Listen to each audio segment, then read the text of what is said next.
अस्सलामुअलैकुम students, welcome करती हूँ आप सबको सॉल्यूशन सेट चैनल में। This is miss Tahreem. आज हमारा केमिस्ट्री का चैप्टर नंबर 1 स्टोइचियोमेट्री का लेक्चर नंबर 3 स्टार्ट होता है। लेक्चर नंबर 3 के अंदर जो बेसिक टॉपिक्स हम डिस्कस करने वाले हैं वो हमारा है मोल, एवोगैड्रो नंबर और इसके अलावा मोलर मास। लेकिन एवोगैड्रो और मोल और मोलर मास को क्लियर करवाने से पहले हमारे पास कुछ मेन टॉपिक्स हैं जिसका हमें पता होना बेहद ज़रूरी है। सबसे पहले यहाँ लिखा हुआ atomic number and atomic mass. उसके बाद मैं आपको बताऊँगी मॉलिक्यूलर मास क्या होता है, फार्मूला मास क्या होता है। वैसे ये आपकी बुक के टॉपिक्स नहीं है, लेकिन क्योंकि हम मोल, मोलर मास और एवोगैड्रो नंबर को क्लियर करने जा रहे हैं तो उससे पहले इन तमाम चीज़ों का हमें पता होना बहुत ज़रूरी है। सो डियर स्टूडेंट, स्टार्ट करते हैं सबसे पहले एटॉमिक मास की डेफिनेशन से। एटॉमिक मास की डेफिनेशन को अगर हम देखें, this is the mass of element compared with the mass of the carbon 12। Atomic mass किसी भी एलिमेंट का मास होता है जब उसको हम कंपेयर करवाते हैं कार्बन 12 के मास के साथ। ना what does it mean? It mean let's suppose मैं लेती हूँ एक स्टोन और सपोज़ करें इस मास का स्टोन है, इस स्टोन का मास है 12 kg। ठीक है, जिस स्टोन का मास है 12 kg। ना अब मैं क्या करती हूँ, इस स्टोन को 12 पीसेस के अंदर ब्रेक कर देती हूँ।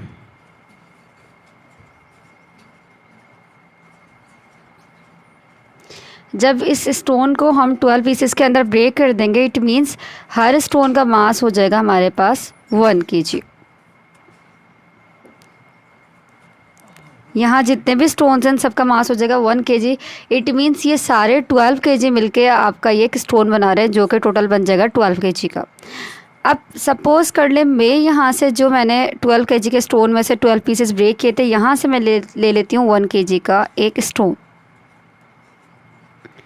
और मुझे पोटैटो को मेजर करना। मीन्स मुझे लेना है पोटैटो, और पोटैटो कितने लेने हैं मुझे? 1 kg पोटैटो लेने हैं।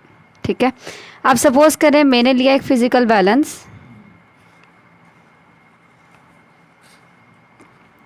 और फिज़िकल बैलेंस के अंदर यहाँ मैंने रख दिया 1 kg का एक स्टोन जो कि हमने ब्रेक किया था। Now if I want to measure the potato, तो मैं क्या करूँगी, पोटैटो को इस वाले बैलेंस के पेन के अंदर पुट करती जाऊँगी और जब तक ये 1 kg के स्टोन के साथ बैलेंस नहीं होगा तब तक हमारा मास मेजर नहीं होगा।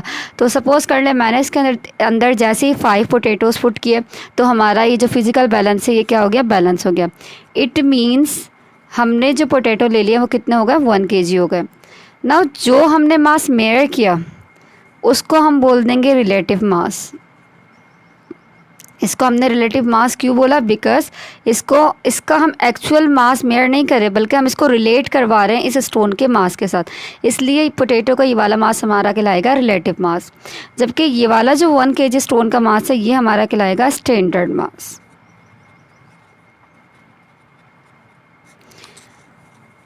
नाउ अब हम डिस्कस करते हैं, ये अगर आपको समझ में आ गया तो इसके बाद वाली जो डेफिनेशन हमने डिस्कस की है कि mass of element compared with the mass of carbon 12, ये आपके लिए समझना बहुत इजी है। इसकी एग्जांपल इस तरीके से लेते हैं। सपोज़ करें हमारे पास ये कार्बन का एक एटम है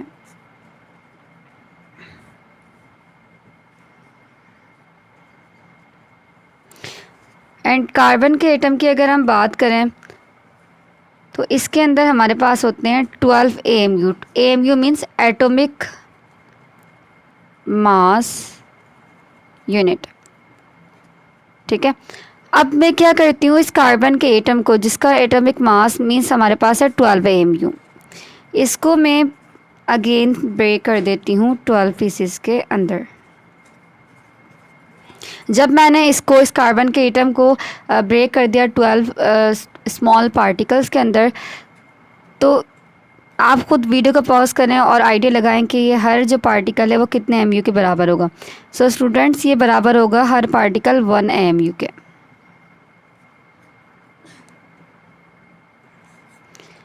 नाउ हमने कहा कि कार्बन के एक एटम के अंदर 12 AMU होते हैं। ठीक है, नाउ अगर मैं फाइंड आउट करना चाहती हूँ कि 1 AMU में कार्बन के कितने एटम्स हैं, तो वो हम कह देंगे यहाँ 1 AMU ऐसी कैसी रहा, कार्बन भी ऐसी कैसी रहा, ठीक है, कार्बन के साथ कुछ भी नहीं, इट मीन्स यहाँ 1 है। अब हमने क्या किया, because we want to find out how much carbon in 1 AMU, तो हमने इस 12 को, क्योंकि ये 12 इस AMU के साथ मल्टीप्लाई हो रहा है, तो जब ये 12 कार्बन की तरफ चला जाएगा, मतलब इज इक्वल टू के सेकंड साइड पे चला जाएगा, तो मल्टीप्लाई वाली साइड आपकी डिवाइड में हो जाएगी। तो हम कह सकते हैं कि 1 AMU के अंदर आपके पास 1/12 कार्बन के एटम प्रेजेंट होते हैं। ठीक है, सो अब हमने ये रिलेशन बना ली कि एक 1 AMU में हमारे पास कार्बन के कितने एटम्स होंगे, तो वो हमारे पास होंगे 1/12। अब लेट्स सपोज मुझे मेयर करना है ऑक्सीजन का एटमिक मेस, तो मैं क्या करूँगी, फ़िज़िकल बैलेंस के अंदर यहाँ रख दूँगी ऑक्सीजन का एटम, और यहाँ मैं रख दूँगी 16 कार्बन के छोटे छोटे से यूनिट्स। ठीक है, जब मैं यहाँ कार्बन के 16 छोटे AMU यूनिट्स रख दूँगी और हमारा ऑक्सीजन बैलेंस हो जाएगा, तो मैं कह दूँगी कि ऑक्सीजन का जो एटमिक मास है वो है 16 AMU। इसी तरीके से अगर मुझे नाइट्रोजन का एटमिक मास को मेयर करना है, तो मैं यहाँ इस पेन के अंदर नाइट्रोजन को पुट कर दूँगी, और यहाँ मुझे कार्बन के 14 स्मॉल यूनिट्स को रखना पड़ेगा। जब मैं यहाँ कार्बन के 14 स्मॉल यूनिट्स को रख दूँगी और हमारा नाइट्रोजन बैलेंस हो जाएगा, तो मैं कह दूँगी कि नाइट्रोजन का जो एटमिक मास है वो कितना है, 14 AMU। इसीलिए हमने पढ़ा कि एटमिक मास क्या होता है, it is the mass of the element compared with the mass of the carbon 12, कि जब भी आपको किसी भी एटम का एटमिक मास मेयर करना है, तो आप उस एलिमेंट को कंपेयर करवाएंगे कार्बन 12 के मास के साथ। मीन्स जितना हमारा मास होगा वो हमें कैसे पता चलेगा, हम उस मास को कार्बन के जो हमने एटम्स को, कार्बन के पार्टिकल्स को हमने जो ब्रेक किया है, उसको ब्रेक करने के बाद हम क्या करेंगे, उसको दूसरे एलिमेंट के साथ जिसको हमें मेयर करना है उसके साथ कंपेयर करवाएंगे। कंपेयर करवाने के बाद जितना मास आपका कार्बन का हो जाएगा, वही मास हमारे पास दूसरे एलिमेंट का आ जाएगा, और इसीलिए इसको हम रिलेटिव मास का नेम दे देंगे।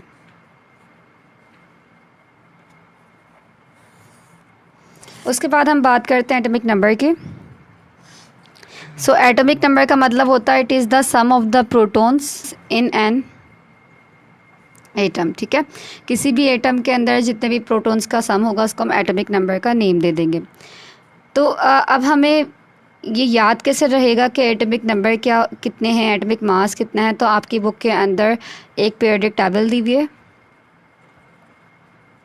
पीरियोडिक टेबल के अंदर हर एलिमेंट का, जितने भी हमारे एलिमेंट डिस्कवर हुए हैं उन सब का एटॉमिक नंबर भी गिवन है और उन सब का एटॉमिक मास भी गिवन है। तो आपने पीरियोडिक टेबल के अंदर चेक करना है। फॉर एग्जांपल अगर हम बात करें हाइड्रोजन की, तो यहाँ जो हाइड्रोजन के ऊपर जो भी आपको नंबर दिया होगा this is your atomic number, और जो नीचे की तरफ दिया होगा वो आपका एटॉमिक मास कहलाएगा। तो आपने जो बेसिक से कुछ एलिमेंट्स है, लाइक नाइट्रोजन हो गया, मैग्नीशियम हो गया, कैल्शियम हो गया, सल्फ़र हो गया, हाइड्रोजन हो गया, इस तरह के जो बेसिक से एलिमेंट्स उनके एटॉमिक नंबर और एटॉमिक मास को याद कर लेना है, क्योंकि जो फर्स्ट चैप्टर स्टोइचियोमेट्री है बेसिकली आपका सारा कैलकुलेशंस वाला है, और इसके अंदर आपको एटॉमिक नंबर की भी हेल्प की ज़रूरत पड़ेगी, एटॉमिक मास की हेल्प की भी ज़रूरत पड़ेगी। तो उसके लिए आपको इन तमाम एलिमेंट्स के एटॉमिक मासेस याद होने ज़रूरी हैं। उसके बाद हम बात करते हैं मॉलिक्यूलर मास।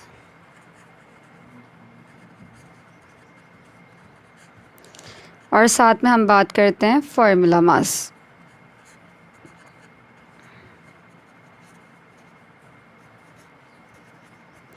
मॉलिक्यूलर मास की अगर हम बात करें तो मॉलिक्यूलर मास का मतलब होता है it is the sum of atomic masses of all atoms present in molecule. Now what does it mean, देखें सबसे पहले डिफाइन को समझें। यहाँ क्या लिखा हुआ है, मॉलिक्यूलर मास। मॉलिक्यूलर मास का मतलब क्या है कि ये एक मास है किसका, मॉलिक्यूल का। सो इसी से हमने डेफिनेशन ली है कि इसके अंदर हम एटॉमिक मासेस को सम करते हैं तमाम एटम्स की, वो कहाँ प्रेजेंट होते हैं, मॉलिक्यूल में प्रेजेंट होते हैं। अब इसकी एग्जांपल ऐसे है, जैसे for example we have molecule of water. Now if I want to find out the molecular mass of the water, what will I do, मैं इन जितने भी मॉलिक्यूल्स हैं उन सबके एटॉमिक मास को सम कर दूँगी। कैसे सम करेंगे, जैसे हमारे पास हाइड्रोजन के 2 मॉलिक्यूल्स हैं, ठीक है। अब अगर हम हाइड्रोजन के 2 मॉलिक्यूल्स हैं और ऑक्सीजन का हमारे पास 1 एटम प्रेजेंट है। इसका अगर हमें मॉलिक्यूलर मास मालूम करना है तो हमें पता है कि हाइड्रोजन का एटॉमिक मास कितना है, 1 है, और यहाँ हाइड्रोजन के कितने मॉलिक्यूल्स है, 2 हैं, तो इसको हम 2 से मल्टीप्लाई कर देंगे। और ऑक्सीजन का एटॉमिक मास कितना होता है, 16 होता है।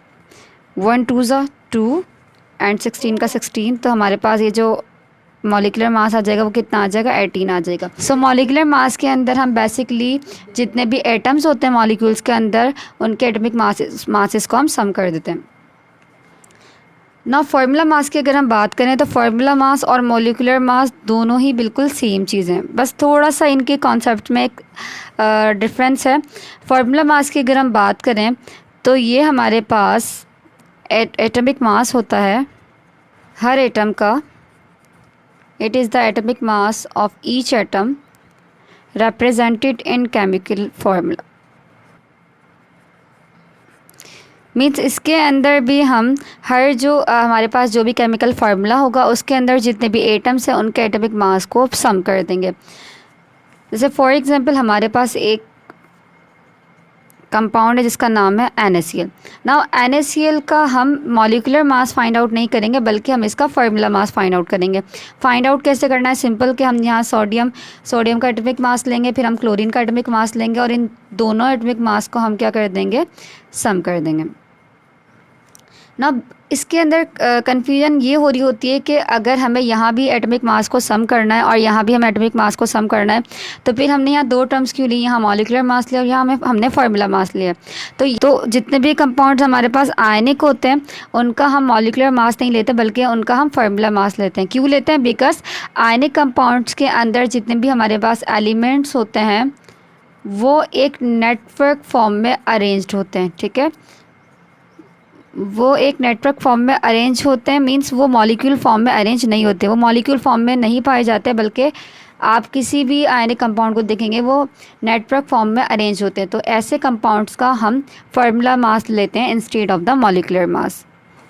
नाउ अगर आपका यहाँ तक कॉन्सेप्ट क्लियर हो गया कि एटॉमिक मास क्या होता है, एटॉमिक नंबर क्या होता है, मॉलिकुलर मास क्या होता है या फार्मूला मास क्या होता है, उसके बाद जो हमारा मेन टॉपिक है जो कि हमारे चैप्टर का मेन टॉपिक है, this is mole and Avogadro number.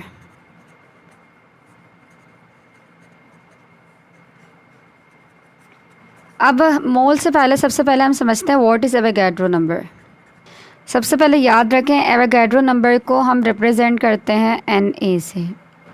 जहाँ भी Na लिखा होता है इट मीन्स हम यहाँ रिप्रेजेंट कर रहे हैं एवोगैड्रो नंबर को। Now what is Avogadro number.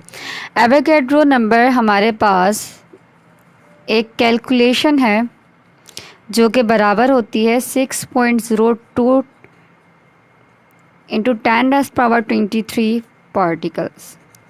मतलब जहाँ भी आपको एवोगैड्रो नंबर दिखेगा इसका मतलब है कि वहाँ हमारे पास 6.02 एक्सपोनेंट 10⁻23 पार्टिकल्स प्रेजेंट होते हैं। Now what does it mean, इसके पीछे एक स्टोरी है जो कि मैं आपको बताना चाहूँगी। देखें एवोगैड्रो नंबर की अगर हम बात करें, यहाँ लिखा हुआ एवोगैड्रो। एवोगैड्रो एक साइंटिस्ट का नेम था। ठीक है, इन साइंटिस्ट ने इन पार्टिकल्स की क्वांटिटी काउंटिंग हमें बताई थी, इसीलिए इस नंबर को भी हमने एवोगैड्रो नंबर का नेम दे दिया। अब इसके पीछे क्या स्टोरी थी, एवोगैड्रो ने लिया 1 मोल कार्बन एटम का। अब मोल क्या होता है आपने कंफ्यूज नहीं होना, बिकॉज इसके बाद जो मैं आपको कॉन्सेप्ट क्लियर करवाने जा रही हूँ वो मोल का ही है। तो अभी सिर्फ ये सपोज कर लें कि एवोगैड्रो ने लिया 1 मोल कार्बन के एटम का। ठीक है, एंड वी नो कि हमारे पास कार्बन के एटम में 1 मोल कार्बन एटम में हमारे पास 12 ग्राम प्रेजेंट होते हैं।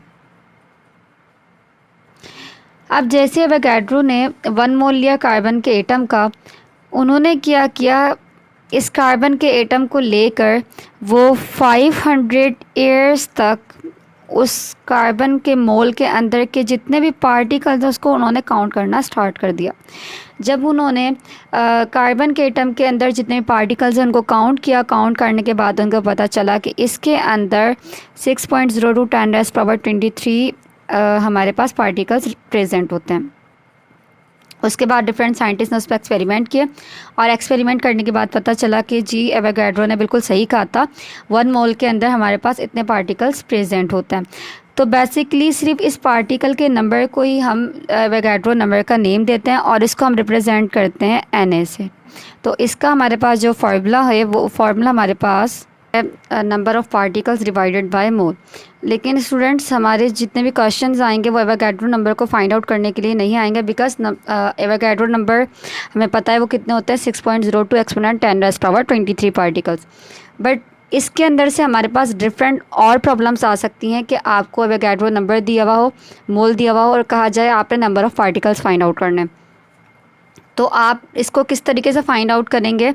नंबर ऑफ़ पार्टिकल्स अगर हमें फाइंड आउट करने हैं तो इसको हम एन को ऐसे ही लिख देंगे। एवोगाड्रो नंबर हमारे पास भी सेम रहेगा।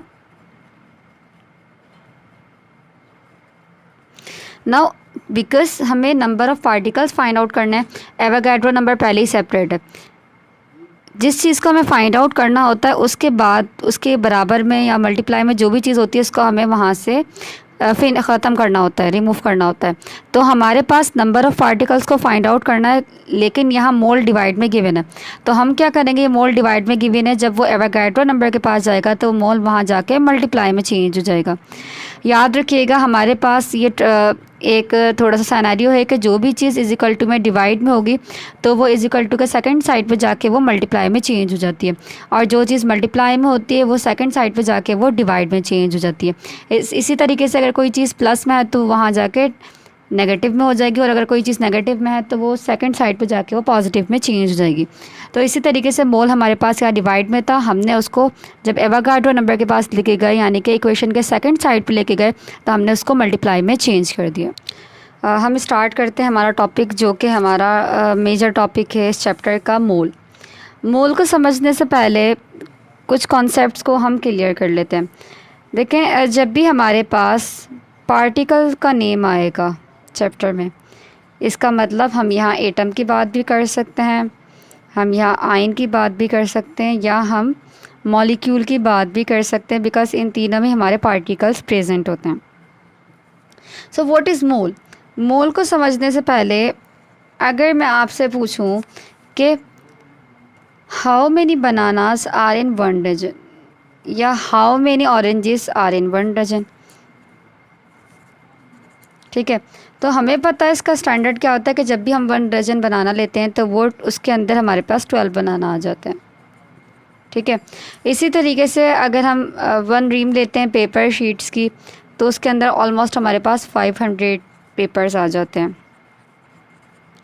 इसी तरीके से अगर हम 1 पेयर लेते हैं सॉक्स का या शूज़ का, वी नो उसके अंदर हमारे पास 2 शूज़ आते हैं, और इसी तरीके से हमारे पास 2 सॉक्स आते हैं। तो ये हमारे पास कुछ बेसिक या कुछ मेजर सी काउंटिंग है जिसको देख के हमें पता चल जाता है कि हम जो भी चीज़ परचेज़ करने जा रहे हैं वो उसके अंदर कितनी काउंटिंग होगी। तो इसी तरीके से अगर सपोज़ करें मैंने लिया एक स्पून और इस स्पून के अंदर मैंने ले ली शुगर। अब मैं आपसे पूछूं कि इस पूरे स्पून के अंदर जो मैंने शुगर ली है, आप काउंट करके बताएं how many particles are there. अगर मैं आपसे पूछूं how many particles are there, तो थोड़ा आप सोचें कि कितने पार्टिकल्स होंगे। कुछ टाइम बाद आपने ये कहना है कि इसके अंदर पार्टिकल्स बहुत ह्यूज होंगे या बहुत लार्ज क्वांटिटी में होंगे। मींस आपको एग्जैक्ट वैल्यू नहीं पता होगी, लेकिन आप ये कह सकते हैं कि इसके अंदर जो पार्टिकल्स हैं वो ज़्यादा हैं। और इसी तरीके से अगर मैं बहुत कम शुगर लेती हूँ तो आप कहेंगे कि इसके अंदर जो शुगर के पार्टिकल्स हैं वो कम है। मतलब आप सिर्फ यहाँ तक आइडिया लगा सकते हैं कि इसके अंदर पार्टिकल्स ज़्यादा हैं या इसके अंदर पार्टिकल्स कम हैं। सो अब अगर हम बात करें मोल की, तो मोल बेसिकली इसी कन्फ्यूजन को क्लियर करने के लिए साइंटिस्ट ने एक डिफ़ाइन को इंट्रोड्यूस करवाया। मोल बेसिकली हमारे पास एक कैलकुलेशन होती है। किस चीज़ की कैलकुलेशन होती है? इसके अंदर हम अमाउंट ऑफ सब्सटेंस को कैलकुलेट करते हैं। किस तरीके से अमाउंट ऑफ सब्सटेंस को कैलकुलेट करते हैं? देखें, याद रखें 1 मोल की अगर हम बेसिक डेफिनेशन की बात करें कि हमारी बुक के अंदर गिवन है, वो है gram atomic mass, molecular mass and formula mass expressed in gram which contains 6.02 10⁻23 particles. Now what does it mean? It means जैसा कि हमने पढ़ा अपने लेक्चर के अंदर, वी नो कि 1 डजन के अंदर 1 डजन एक बड़ी क्वांटिटी होती है, उसके अंदर हमें पता है कि 12 बनाना आ जाते हैं। इसी तरीके से अगर आपको क्वांटिटी दी जाए 1 मोल की और पूछा जाए कि इसके अंदर कितने नंबर ऑफ़ पार्टिकल्स आ जाते हैं, तो उसके अंदर हमारे पास 6.02 10⁻23 पार्टिकल्स आ जाते हैं। मींस मोल हमारी एक तरह की कैलकुलेशन है। कैसी कैलकुलेशन है? जब हमारे पास बहुत लार्ज क्वांटिटी होती है तो वहाँ मोल को रिप्रेजेंट कर देते हैं, जो हमें बता देती है कि इसके अंदर हमारे पास किसी भी सबस्टेंस के अंदर इतने पार्टिकल्स प्रेजेंट हैं। नाउ अब अगर हम बात करें इसकी डेफिनेशन की, जिसमें लिखा हुआ है gram atomic mass, gram molecular mass and formula mass expressed in gram. अब ग्राम के अंदर किस तरीके से एक्सप्रेस्ड, इसकी एग्जांपल कुछ इस तरीके से कि लेट सपोज मेरे पास एक कोई भी एटम है या मैंने ले लिया 1 मोल ऑफ कार्बन। ठीक है, हमने पढ़ा कि 1 मोल ऑफ कार्बन या किसी भी एटम का जो 1 मोल होता है उसके अंदर इतने पार्टिकल्स प्रेजेंट हैं। नाउ अब मैंने इसको रिप्रेजेंट करना है ग्राम के अंदर। ठीक है, कार्बन का जो एटॉमिक मास है वो हमें पता है कि उसका एटॉमिक मास कितना होता है, 12 होता है। तो अगर इसको हम ग्राम में रिप्रेजेंट करेंगे तो कार्बन का जो मास हो जाएगा या वो कितना हो जाएगा हमारे पास 12 ग्राम। तो यहाँ देखिए मैंने क्या किया, किसी भी एटम के एटॉमिक मास को ग्राम में रिप्रेजेंट किया, और ग्राम में रिप्रेजेंट करने के साथ साथ हमें पता है कि इसके अंदर 6.02 10⁻23 पार्टिकल्स प्रेजेंट है। तो यही हमारे पास क्या कहलाती है, मोल की डेफिनेशन। इसी तरीके से अगर मैं फार्मूला मास या मॉलिक्यूलर मास ले लेती हूँ, लेट सपोज हमारे पास है वाटर, मैंने वाटर का ले लिया 1 मोल। ठीक है, जब मैंने वाटर का लिया 1 मोल, हमें पता है कि इसके अंदर पार्टिकल्स भी 6.02 10⁻23 ही होंगे। और अगर मैं इस वाटर के मोल को ग्राम में रिप्रेजेंट करूँगी तो हमें पता है कि वाटर का जो एटॉमिक मास है वो कितना होगा, मिल जाएगा 18 ग्राम। ना मैंने क्या किया, एक मॉलिक्यूल को, ठीक है, एक मॉलिक्यूल को या मैंने मॉलिक्यूलर मास को ग्राम में रिप्रेजेंट किया, और इसके अंदर कितने पार्टिकल्स हैं, 6.02 10⁻23 पार्टिकल्स। तो यही हमारे पास क्या कहलाएगा, 1 मोल। ना उसकी अगर हम सेकंड एग्जांपल लें, फॉर एग्जांपल हमारे पास एक सब्सटेंस है, वो है MgCl2 यानी कि मैग्नीशियम क्लोराइड। अब अगर मैं आपसे पूछूं मैग्नीशियम क्लोराइड, इसके अंदर आपके ये हमारे पास 1 मोल है और इसके अंदर हमारे पास कितने पार्टिकल्स प्रेजेंट है, इसके अंदर भी हमारे पास 6.02 10⁻23 पार्टिकल्स प्रेजेंट है। लेकिन देखिए मैग्नीशियम क्लोराइड के अंदर हमारे पास एक एलिमेंट मैग्नीशियम का है और 2 एलिमेंट्स हमारे पास क्लोराइड के। इट मीन्स अगर मैं बात करती हूँ हमारे पास ये 1 मोल मैग्नीशियम क्लोराइड का है। 1 मोल मैग्नीशियम क्लोराइड में 1 पार्ट हमारा मैग्नीशियम का है और 2 पार्ट्स हमारे क्लोरीन के हैं। तो अगर मैं इसके नंबर ऑफ़ पार्टिकल्स को फाइंड आउट करना चाहूँगी तो वो किस तरीके से होगा, हमें पता है यह मैग्नीशियम है तो मैग्नीशियम के कितने पार्टिकल्स प्रेजेंट हैं, 6.02 10⁻23। बट वी नो हमारे पास क्लोरीन कितने, क्लोरीन हमारे पास मॉलिक्यूल फॉर्म में प्रेजेंट है, मतलब हमारे पास यहाँ 2 क्लोरीन प्रेजेंट है। इट मीन्स यहाँ हमारे पास अगर हम इसके नंबर ऑफ़ पार्टिकल्स कैलकुलेट करने जाएंगे तो हम क्या करेंगे, इसके जो नंबर ऑफ़ पार्टिकल्स हैं यानी कि 6.02 10⁻23 इसको हम 2 से मल्टीप्लाई कर देंगे तो हमें आइडिया हो जाएगा कि इसके अंदर नंबर ऑफ़ पार्टिकल्स कितने हैं। इसी तरीके से अगर मैं आपको इसकी एक और एग्जांपल समझाना चाहूँ, ferric chloride FeCl3। No FeCl3 में अगर मैं आपसे पूछूं कि इसके अंदर कितने हमारे पास नंबर ऑफ़ पार्टिकल्स प्रेजेंट है या कितने number of formula units present है, तो इसके अंदर हमारे पास 6.02 10⁻23 फार्मूला यूनिट्स प्रेजेंट है। नाउ अगर हम इसको डिटेल वाइज एटम्स के हिसाब से देखें तो हमारे पास यहाँ फेरिक यानी कि आयरन के कितने पार्टिकल्स मौजूद हैं या कितने आयंस मौजूद हैं, वो हमारे पास है 6.02 10⁻23। लेकिन अगर हम क्लोरीन की बात करें, we know there are 3 atoms of the chlorine, तो हम क्या करेंगे, नंबर ऑफ़ पार्टिकल्स को 3 से मल्टीप्लाई कर देंगे तो हमें इसका आंसर मिल जाएगा कि क्लोरीन के कितने पार्टिकल्स हमारे पास प्रेजेंट हैं। मोल्स की अगर हम यूनिट की बात करें तो मोल के यूनिट को हम MOL से शो करते हैं, ठीक है। और इसके अगर हम सिंबल की बात करें, मींस अगर फार्मूले आगे चल के हम पढ़ने वाले हैं तो उसके अंदर हम मोल को किस फॉर्म में देखेंगे, उसके सिंबल को आप देखेंगे स्मॉल n की फॉर्म में। जहाँ भी स्मॉल n लिखा होगा यू विल अंडरस्टैंड कि ये हमारे पास मोल गिवन है। मोल के अगर हम फार्मूले की बात करें कि अगर हमारे पास कैलकुलेशन आती है तो हम किस फार्मूले से मोल को सॉल्व करेंगे, तो उसका फार्मूला हमारे पास होगा number of moles is equal to given mass upon molar mass of substance. Means आपको जब भी क्वेश्चन दिया हुआ होगा उसके अंदर आपको मास गिवन होगा और मास गिवन के बाद आपने नीचे मोलर मास को फाइंड आउट करना है और जब आप इन दोनों को डिवाइड कर देंगे तो आपको नंबर ऑफ़ मोल्स मिल जाएंगे। नाउ इसके फार्मूले को या इसकी प्रॉब्लम्स को किस तरीके से सॉल्व करना है नेक्स्ट लेक्चर के अंदर मैं ये सारी डिटेल्स में अपलोड करने जा रही हूँ कि मोल्स को हम किस तरीके से फाइंड आउट कर सकते हैं या मोलर मास को हम किस तरीके से फाइंड आउट कर सकते हैं, या अगर हमें number of moles and molar mass given है तो हम गिवन मास को किस तरीके से फाइंड आउट कर सकते हैं। नाउ अब अगर हम बात करें मोलर मास की कि मोलर मास क्या है, हमने अब ये तो समझ लिया कि हमारे पास मोल क्या है, अब हम समझते हैं कि मोलर मास क्या है। सबसे पहले हम इसके नेम को समझते हैं कि मोलर मास में एक्चुअली क्या कहना चाह रहे हैं। मोलर मीन्स मोल्स, ठीक है। तो जब भी हम मोल्स को मास में एक्सप्रेस करेंगे मींस ग्राम में एक्सप्रेस करेंगे तो वो हमारे पास बन जाएगा मोलर मास। अब इसकी डिफ़ाइन को अगर हम देखें तो इसकी डिफ़ाइन इस तरीके से हो जाएगी the mass in grams of 1 mole of substance, ठीक है। मतलब अगर हमने किसी सब्सटेंस का 1 मोल लिया है तो उसके अंदर जो भी मास हम कैलकुलेट करेंगे ग्राम में वो हमारे पास उसका मोलर मास काउंट होगा। ना what does it mean, it means let suppose मैंने लिया हमारे पास एक मॉलिक्यूल है वाटर का। नाउ अगर मैं आपसे पूछूं ये जो मैंने वाटर लिया ये मैंने कितना ले लिया, ये मैंने ले लिया 1 मोल, ठीक है। इसके अंदर मैंने जो मॉल्स बताए आपको कितने बताए 1 मोल। और अगर मैं पूछूं इसके अंदर नंबर ऑफ़ पार्टिकल्स कितने हैं तो आप सिंपल सा क्या कहेंगे कि इसके अंदर 6.02 10⁻23 पार्टिकल्स प्रेजेंट हैं जिसको हम Na से शो करते हैं। ना अब अगर मैं आपसे पूछूं कि इसके अंदर मास कितना है, आप क्या करेंगे इसका मास फाइंड आउट करेंगे। हमें पता है ऑक्सीजन का एटॉमिक मास 16 है और हाइड्रोजन का एटॉमिक मास कितना है 2 है, तो 16 और 2 कितने हो गए 18। अब ये जो हमने इसका मास निकाला 18, ये मास हमने निकाला ग्राम में। तो जब हम 1 मोल का मास ग्राम में मेजर करते हैं तो ये हमारे पास कहलाता है इसका मोलर मास।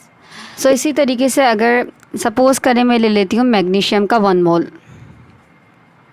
अब जब हमने मैग्नीशियम का 1 मोल लिया तो हमें पता है इसके अंदर के नंबर ऑफ़ पार्टिकल्स हो जाएंगे 6.02 10⁻23। और अगर हम इसका मोलर मास फाइंड आउट करने जाएंगे तो हमें पता है कि मोलर मास हमारे पास सिंपली जो है वो मास होता है एक तरह का। तो मैग्नीशियम का हमारा मास कितना होगा 24। और जब हम इस मैग्नीशियम के मास को ग्राम में मेजर करेंगे या ग्राम में रिप्रेजेंट कर देंगे तो ये हमारे पास बन जाएगा इसका मोलर मास। तो मोलर मास बेसिकली हमारे पास एक मास ही होता है किसी भी सब्सटेंस का और उसका हम ग्राम में मेजर कर रहे होते हैं। मोलर मास की अगर हम बात करें कि इसका यूनिट क्या होगा तो मोलर मास का यूनिट हमारे पास होता है ग्राम पर मोल। मीन्स यहाँ अगर हम बात करें कि मैग्नीशियम का मोलर मास कितना होगा तो वो आपके पास हो जाएगा 24 ग्राम पर मोल, ठीक। नाउ अब हल्की सी कन्फ्यूजन आ रही होती है स्टूडेंट को कि what is the difference between relative mass and molar mass, because हमारे पास ये 2 डिफरेंट टॉपिक्स आ जाते हैं या 2 डिफरेंट कॉन्सेप्ट आ जाते हैं। वहाँ स्टूडेंट थोड़े से कंफ्यूज हो जाते हैं कि रिलेटिव मास क्या है या हमारे पास जो है वो एटॉमिक मास क्या है। अब अगर हम बात करें लेट सपोज हमारे पास कार्बन का एक एटम है, ठीक है।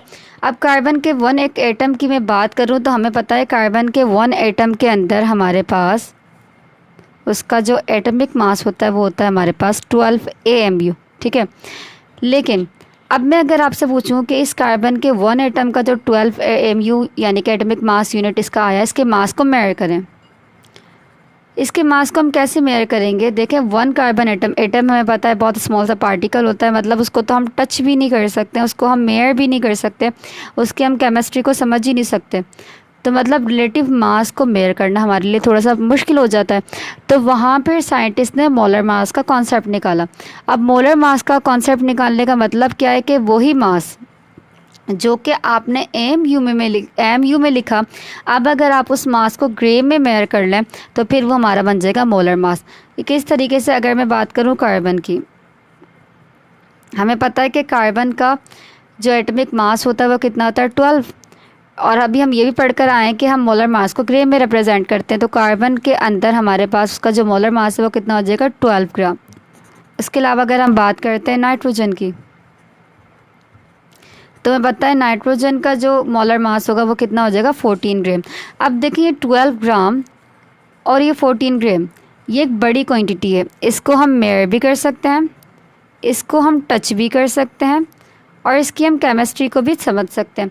तो इसीलिए यहाँ मोलर मास का कॉन्सेप्ट निकाला ताकि हम किसी भी अमाउंट को इजीली क्या कर सकें, कैलकुलेट कर सकें। स्टूडेंट्स, हमारा आज का लेक्चर यहीं एंड होता है। उसके बाद हम जो अपना नेक्स्ट लेक्चर डिस्कस करने जा रहे हैं उसके अंदर हम फाइंड आउट करेंगे कि मोल को हम किस तरीके से कैलकुलेट कर रहे होते हैं, या मोलर मास को हम किस तरीके से कैलकुलेट कर रहे होते हैं, या नंबर ऑफ़ पार्टिकल्स को हम किस तरीके से फाइंड आउट कर रहे होते हैं। इट मीन्स हमारी जो नेक्स्ट लेक्चर होगा उसके अंदर हम सारी कैलकुलेशन बेस्ड लेक्चर को देखेंगे। सो स्टूडेंट्स, आज के लिए यहीं इनफ करते हैं लेक्चर को। अगर आपको मेरा लेक्चर पसंद आया या आपको मेरे लेक्चर में कोई भी क्यूरी है, कोई भी कन्फ्यूजन है, तो आप मुझे कमेंट सेक्शन में बता सकते हैं। जिस टाइप की भी कन्फ्यूजन है मैं उसके ऊपर आपको एक शॉर्ट अपलोड करके आपकी इस कन्फ्यूजन को क्लियर करने की कोशिश करूँगी। और जिसने अभी तक चैनल को सब्सक्राइब नहीं किया, चैनल को सब्सक्राइब कर लें, बिकॉज़ रेगुलर बेसिस पे वीडियोस या लेक्चर्स अपलोड किए जाते हैं। अगर आपको लेक्चर पसंद आया तो मेरे चैनल को सब्सक्राइब करें, वीडियो को लाइक करें और बेल आइकन को प्रेस करें। Thank you. अल्लाह हाफिज़।